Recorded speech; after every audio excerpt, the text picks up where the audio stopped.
back to Magic TV.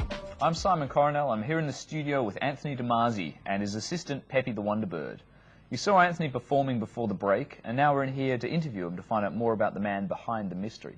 So Anthony, welcome. It's great to have you on the show. Thanks, Simon. Thanks for having me on. Now that was a fantastic show you did before the break. Everyone in the audience enjoyed it and was laughing and applauding. So, and with Peppy as well. How about give us some background on how you actually got started doing this? Well, I started Magic 10 years ago. Yeah. In 1995, I was 18 years old, and I had a lot of opportunities given to me at the time to learn Magic. And originally, I was a juggler and unicyclist. I could do a bit of circus skills. Multi-talented. Thank you. And I did a little bit of charity work, and it just went from there. So I managed to do a show for a charity, and an agent saw me there and said, "Hey, you could do this as a job," and the opportunities came like that. And so when did Peppy get involved in the act? He got into the act a little bit later on, so it would have been about 2 or 3 years later. He's at a bad angle on that glass at the moment. He is. Something might go horribly wrong. And he's got something to say as well, I'm sure. But these birds are really amazing. I picked up a couple of them in Japan. Yeah. They're the latest in bird technology. In fact, just before a show, you wind them up like this, and you're ready to go. You just get them ready for the act. They wind up just there, or you should see right here, and they flap their wings and everything, which, like, have a hold. Yeah, it's pretty sure. Cool. There you go. Hey, Peppy, how you doing? They're amazing, these things. I also do a lot of kids shows, and kids love them as well. They notice that if you squeeze them just here, I'll show you, just the right spot, just there, they squeak.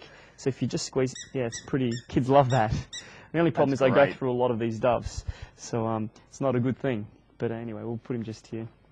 So this bird's part of my act. So what's it like working with animals in the act? Do you find it really adds something to it? It's a beautiful thing working with animals. It's also very difficult. I'll give you the two sides. The beautiful side of working with these beautiful creatures is that you have so much affection from the audience. People will say, "Oh, they're beautiful." Yeah, I know, it is cute. You just sort of want to touch him and stroke him. Or squeeze him occasionally after you've done the squeaky thing. Yeah, yeah.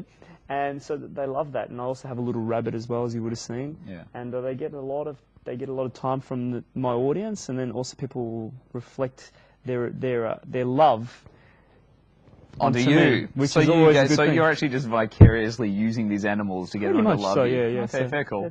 That's show business for you.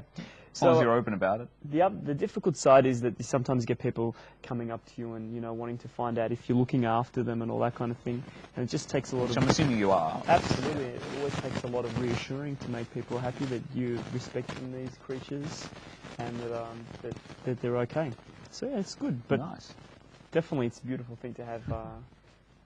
Yeah, as well as the animals, your act is very kind of wacky and comedy filled, with a lot of gags and visual props and so on. Yeah. I mean, is that an artistic decision of yours to go down that route? What's the balance about amazement versus laughter?